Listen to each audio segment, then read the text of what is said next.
News world में आपका स्वागत है और मैं हूं मोहम्मद कमर खान।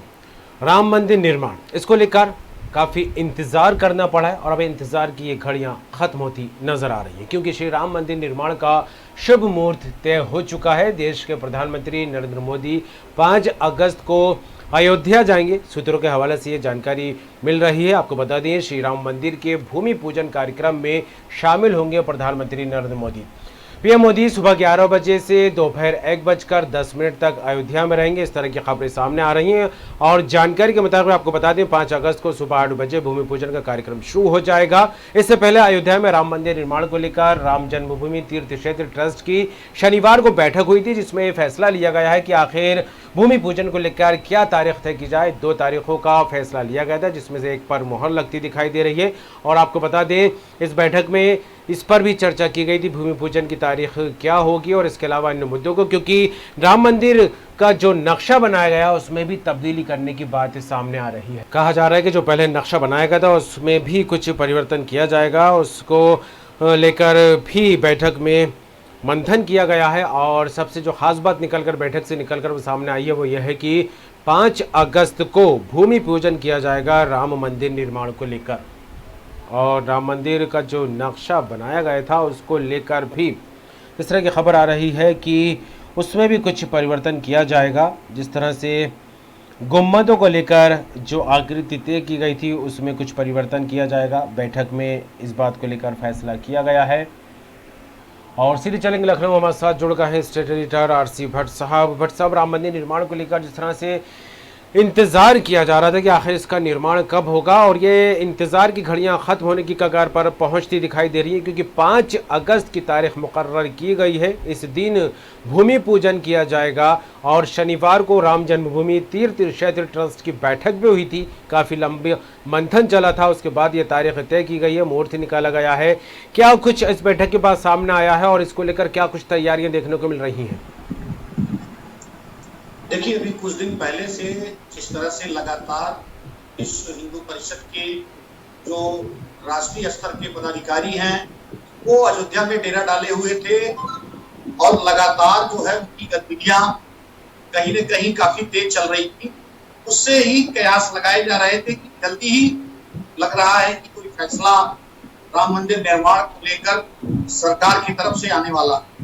और वो जैसे ही ये फैसला आया है कि जो राम मंदिर निर्माण का भूमि पूजन है वो 2 या 5 तारीख को हो सकता है, इस तरह की चर्चा जब कल से हुई, लेकिन अंत में प्रधानमंत्री ने इस पर 5 अगस्त को मुहर लगा दी है। यानी कि जो बरसों से जो ये विवाद था और उसके साथ साथ ये आंदोलन चला, उसके बाद सुप्रीम कोर्ट से ये फैसला आया, उसके बाद ये अब निर्णय सरकार ने लिया है। जो कमेटी बनाई है उस कमेटी से वार्तालाप करके ये निर्णय लिया कि 5 अगस्त को अयोध्या में राम मंदिर निर्माण का भूमि पूजन किया जाए जी।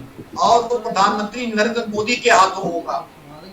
तमाम जो अयोध्या के मठाधीश होंगे, कुछ पदाधिकारी होंगे विश्व हिंदू परिषद के, और तमाम जो लोग हैं वहां अयोध्या के क्षेत्रीय वो लोग मौजूद रहेंगे।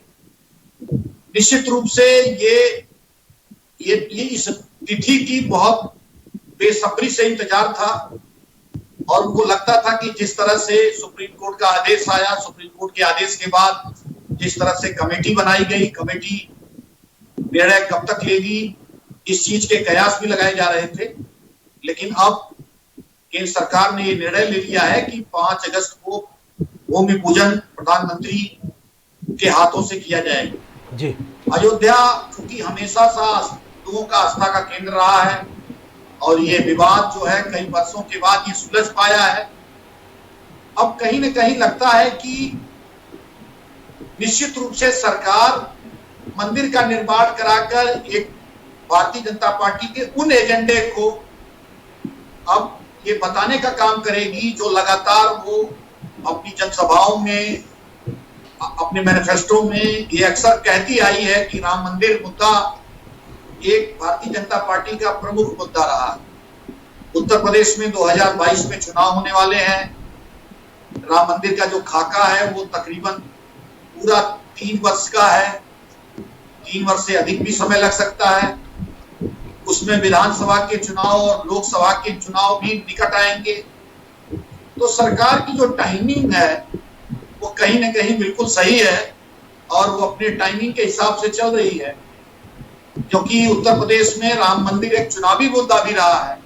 तो हम उस नजरिए से भी देखेंगे कि सरकार राम मंदिर का निर्माण भी करेगी, वो जनता को ये बताने की काम भी करेगी कि जब भारतीय जनता पार्टी केंद्र में आई है, प्रदेश में आई है सत्ता में, तो उन्होंने राम मंदिर निर्माण का जो अपना वादा है उसको पूरा किया। जी बिल्कुल, वादा पूरा करती नजर आ रही है सरकार। लेकिन जिस तरह से शनिवार को राम जन्मभूमि तीर्थ क्षेत्र ट्रस्ट की जो बैठक हुई थी उसमें राम मंदिर के निर्माण की तारीख, भूमि पूजन की तारीख, उसके मुहूर्त को लेकर चर्चा की गई थी और कहीं ना कहीं ये बात भी निकलकर सामने आई थी भट्ट जी की जो राम मंदिर का नक्शा बनाया गया है उसमें कुछ परिवर्तन किया जा सकता है। इसके अलावा किन बिंदुओं को लेकर चर्चा हुई है?